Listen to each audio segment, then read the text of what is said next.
Baiklah, kita lanjutkan pembahasan kita masih di bab 2 sifat fluida pada subbab viskositas. Oke, pertama adalah apa itu viskositas?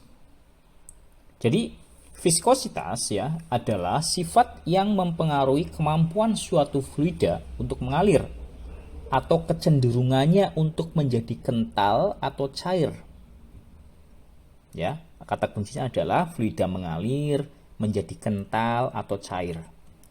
Jadi ketika fluida mengalir, ia menghasilkan gaya hambat pada benda yang berada dalam arah alirannya. Besarnya gaya ini sebagian tergantung pada viskositas fluida, seperti yang terlihat pada gambar 2.5. Ya, Anda bisa cek gambar 2.5. Fluida yang bergerak relatif terhadap benda memberikan gaya hambat, drag force namanya, sebagian karena gesekan yang disebabkan oleh viskositasnya. Jadi drag force itu karena viskositas, gaya hambat itu karena viskositas. Burung yang terbang, dia akan pada medium udara, dia akan dapat drag force dari medium udaranya, itu namanya viskositas. Kemudian ikan yang berenang di air, dia akan mendapatkan daya hambat dari fluida air itu. Nah, itulah drag force ya. Jadi untuk memperoleh hubungan viskositas, kita dapat mengamati lapisan fluida di antara dua plat paralel yang sangat besar atau setara dengan dua plat paralel yang direndam fluida. Jadi ada dua plat paralel. Anda lihat di gambar 2.6. Jadi ada dua plat paralel atas dan bawah, dipisahkan oleh sebuah jarak namanya jaraknya L ya. Anda cek kembali. Jika suatu gaya paralel konstan atau F ya, Anda lihat huruf F itu di plat atas diterapkan pada plat atas, sedangkan plat bawah dianggap tidak bergerak. Jadi plat bawahnya diam. Plat atasnya bergerak dengan gaya F dan plat bawahnya diam. Maka setelah fase transisi awal, kita dapat mengamati bahwa plat atas akan terus bergerak dengan kecepatan konstan V. Jadi plat dengan F tadi itu bergerak dengan kecepatan F. F itu karena apa? Karena adanya pengaruh gaya F tadi. Ketika fluida mengalir di antara dua plat itu, jadi ada fluida yang mengalir dua plat itu, lapisan fluida yang paling dekat dengan permukaan plat akan menempel pada permukaan plat tersebut. Jadi lapisan fluida yang dekat dengan plat, baik plat atas atau plat bawah itu menempel di plat itu. Lapisan fluida di atasnya juga akan mengikuti gerakan lapisan di bawahnya dan begitu seterusnya. Sehingga fluida di antara dua plat bergerak dengan kecepatan yang semakin meningkat seiring dengan semakin jauhnya dari permukaan plat. Jadi ini namanya boundary layer ya. Jadi fluida yang menempel di plat diam, di atasnya agak bergerak, di atasnya lagi agak bergerak, agak lebih besar lagi pergerakannya. Karena apa? Inilah boundary layers teori kan. Kemudian tegangan geser yang bekerja pada lapisan fluida ya, kita menghitung tegangan gesernya. Dapat menggunakan persamaan 2.45 yaitu tau sama dengan F dibagi A, yaitu tegangan geser, tekanan F, gaya dibagi A. Tau adalah tegangan geser, F adalah gaya, dan A adalah daerah kontak antara plat dan fluida, daerah kontaknya yang menempel tadi. Pada aliran laminer ya, ketika fluida mengalir di antara dua plat paralel yang direndam dalam fluida, kecepatan fluida di dekat plat bawah diasumsikan sama dengan 0. Jadi yang nempel itu 0. Dianggap tidak slip ya, kondisi no slip condition, kondisi tanpa slip. Slip itu kepleset gitu ya. Di sisi lain, kecepatan fluida antara kedua plat akan bervariasi secara linear antara 0 dan V. Jadi naik sedikit kecepatan fluidanya itu 0, 0,1, 0 sampai V di atas. V itu dari mana? Dari F, gaya. Oleh karena itu, kecepatan dan gradien kecepatan pada fluida tersebut dapat dihitung dengan rumus 2.46, yaitu mu y itu apa? Gradien kecepatan sama dengan y per L kalikan V, dan turunannya du per dy sama dengan V per L, di mana y adalah jarak vertikal dari plat ke bawah V. Anda dari plat ke bawah cek di gambar, V adalah kecepatan fluida di antara kedua plat. Jadi kecepatan fluida di antara kedua plat, dan L adalah jarak antara kedua plat tersebut. Lihat di gambar VL-nya. Dengan demikian, persamaan tersebut dapat digunakan untuk menghitung kecepatan dan gradien kecepatan pada setiap titik di antara dua plat paralel yang direndam fluida tadi. Oke ya. Kemudian, perpindahan sudut atau deformasi pada lapisan fluida dapat dinyatakan dengan menggunakan persamaan 2.46. Nah, kita akan menghitung perpindahan sudut atau deformasi ya d beta sebesar mendekati tan d beta ya kan. Jadi d beta dianggap mendekati tangen d beta sama dengan d kali a per l sama dengan dA per L sama dengan V dt per L sama dengan du per dy dt. Di mana d beta adalah perpindahan sudut atau deformasi pada lapisan fluida, dA adalah perpindahan linier pada lapisan fluida, L adalah jarak antara dua plat paralel yang direndam dalam fluida, sementara V adalah kecepatan fluida tadi, dan du per dy adalah gradien atau perubahan kecepatan pada lapisan fluida, dan dt adalah interval waktunya. Anda cek di gambar kode-kode itu.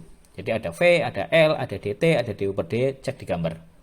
Kemudian selanjutnya, untuk menghitung pengaruh tegangan geser tau terhadap laju deformasi d beta tadi ya, dapat digunakan persamaan 2.48. Ini hubungannya. Hubungannya apa antara tau dengan d beta? Yang menyatakan bahwa perpindahan sudut atau deformasi d beta dt ya sepanjang waktu tertentu pada elemen fluida setara dengan gradien kecepatan du per dy. Ya, dB per dt sama dengan du per dy. Artinya, laju deformasi dB per dt pada fluida dapat dihitung dengan membagi perubahan kecepatan du itu kecepatan dalam arah vertikal y, dengan jarak vertikal dy antara dua plat. Oke, persamaannya 2.48 sudah saya sebutkan tadi, dB per dt sama dengan du per dy.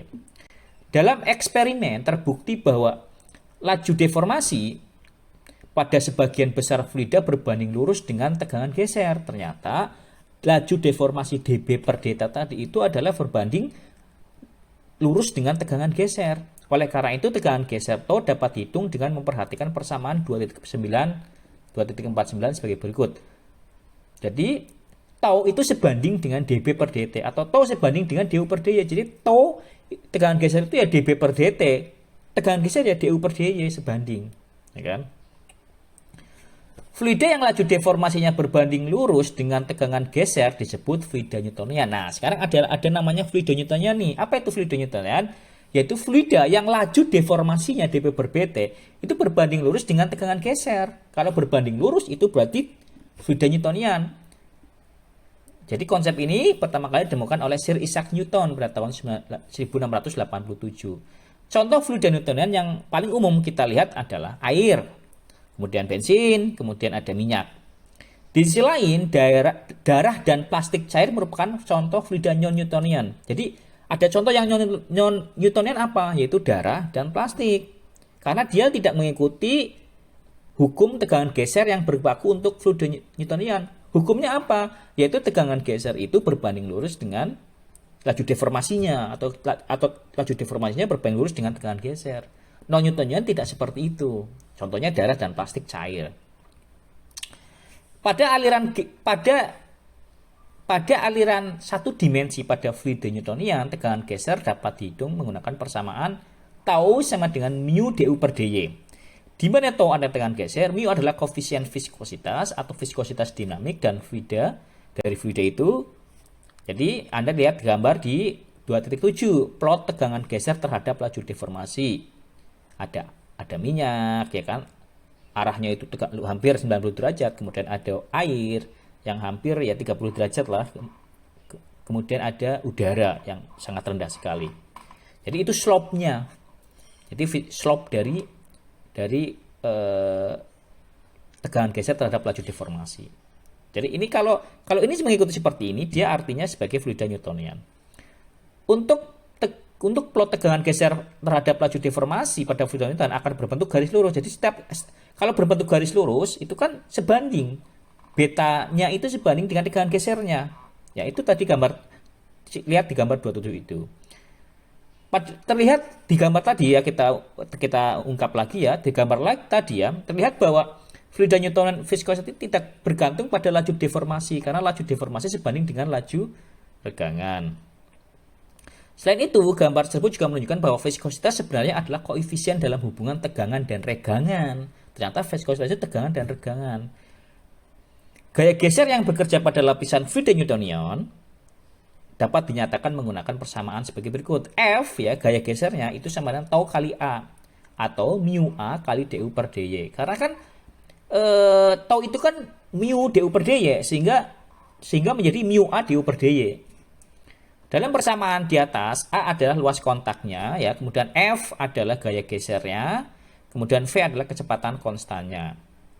Persamaan selanjutnya dapat digunakan menghitung gaya F yang diperlukan untuk menggerakkan plat di bagian atas tadi, di atas, ya. F-nya sama dengan, setelah kita memahami tadi, ya, kemudian kita balik lagi ke gambar dua plat tadi kan. Nah, F-nya itu sama dengan mu A V per L untuk menghitung F-nya.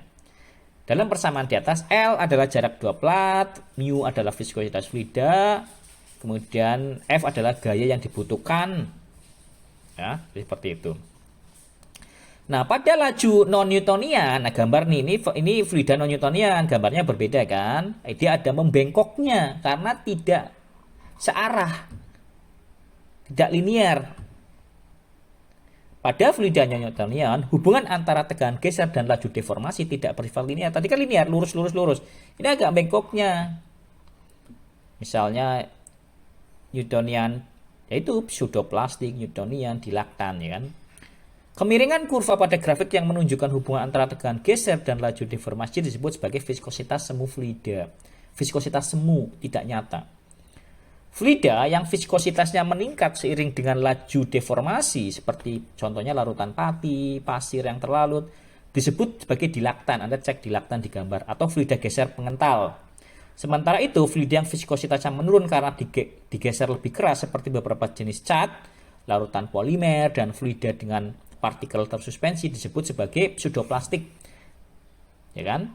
Beberapa bahan seperti pasta gigi dapat menahan tegangan geser terbatas. Jadi pasta gigi itu bisa menahan tegangan terbatas sedikit tok, sehingga bertindak seperti benda padat. Namun berubah bentuk secara berkelanjutan saat tegangan geser melebihi batas dan bertindak sebagai fluida. Bahan semacam ini disebut sebagai plastik Bingham. Jadi ini contoh plastik Bingham yang tegangan gesernya itu tidak linear dengan deformasi plastisnya. Oke. Kemudian dalam mekanika fluida dan perpindahan panas terdapat rasio yang digunakan untuk mengukur sifat perlawanan fluida terhadap pergerakan, yaitu rasio antara viskositas dinamis dan densitas yang disebut dengan viskositas kinematis. Jadi ada viskositas kinematis yang mengukur rasio antara viskositas dinamis dan densitas. Jadi viskositas kinematik dinyatakan dalam satuan umum meter kuadrat per second dan dapat juga diukur dalam stok, di mana satu stok setara dengan 1 cm kuadrat per second. Oke ya, lanjut ya. Secara umum, viskositas suatu fluida, bergantung pada suhu dan tekanan. Meskipun kebergantungan pada tekanan cenderung lemah pada cairan, baik viskositas dinamis maupun kinematis umumnya tidak bergantung pada tekanan, di mana variasi kecil pada tekanan sering diabaikan. Namun pada tekanan yang sangat tinggi, pengaruh tekanan masih diperhitungkan. Pada gas, viskositas dinamis juga umumnya tidak tergantung pada tekanan, pada rentang tekanan rendah hingga sedang. Namun untuk viskositas kinematis gas tidak demikian karena kecepatan gas sebanding dengan tekanannya. Oke ya. Oke, mungkin untuk viskositas saya sampai situ saja ya. Nanti Anda bisa baca detail lagi di buku saya itu ya, atau kita lanjutkan secara lebih luas lagi. Viskositas fluida ya, memiliki hubungan langsung dengan daya pompa yang dibutuhkan untuk mengangkut fluida ya. Anda punya pompa di rumah, viskositas itu menentukan mengangkut fluida dalam pipa atau menggerakkan benda melalui fluida seperti mobil di udara atau kapal selam di laut. Viskositas sendiri dihasilkan oleh gaya kohesi antara molekul dalam cairan dan tumbukan molekul dalam gas, serta sangat bervariasi dengan suhu. Viskositas cairan akan menurun dengan meningkatnya suhu. Anda lihat gambar 2.9 tentang viskositas cairan menurun dan viskositas gas meningkat dengan suhu. Jadi, viskositas cairan akan menurun dengan meningkatnya suhu karena molekul cairan akan memiliki lebih banyak energi yang memungkinkan mereka melawan gaya antar molekul kohesif yang besar dan lebih kuat. Jadi, ada gaya yang melawan. Sebaiknya pada gas, viskositas meningkat dengan suhu. Hal ini terjadi karena molekul gas memiliki lebih banyak energi pada suhu yang lebih tinggi dan bergerak lebih cepat menyebabkan tumbukan yang lebih sering. Ya, ini gambarnya coba Anda lihat. Jadi kalau temperaturnya meningkat, jadi viskositasnya akan menurun liquid itu. Tapi gas itu akan naik ya, kebalikan. Sebabnya apa? Sebabnya tadi sudah saya jelaskan ya. Pada gas, molekul bergerak secara acak. Di gas kan molekulnya acak pada kecepatan yang lebih tinggi karena gaya antar molekul yang dapat diabaikan. Ada teori kinetik gas yang menunjukkan bahwa viskositas gas sebanding dengan akar kuadrat suhu. Jadi viskositas gas itu sebanding dengan akar kuadrat suhu. Viskositas gas dihitung menggunakan korelasi Sutherland dari US Standard Atmosphere pada persamaan 2.53. Anda lihat persamaannya, itu persamaan untuk apa namanya viskositas gas. Oke ya. Kemudian viskositas cairan dapat diukur dengan persamaan 2.54. Mu sama dengan alfa 10 pangkat beta dibagi T minus C, di mana T adalah suhu mutlaknya. Mutlak apa? Mutlak fluidanya. Dan ABC adalah konstanta yang harus ditentukan melalui eksperimen. Jadi konstanta eksperimennya. Nah, oke ya, mungkin itu yang bisa disampaikan terkait dengan viskositas. Silakan baca kembali bukunya ya. Terima kasih.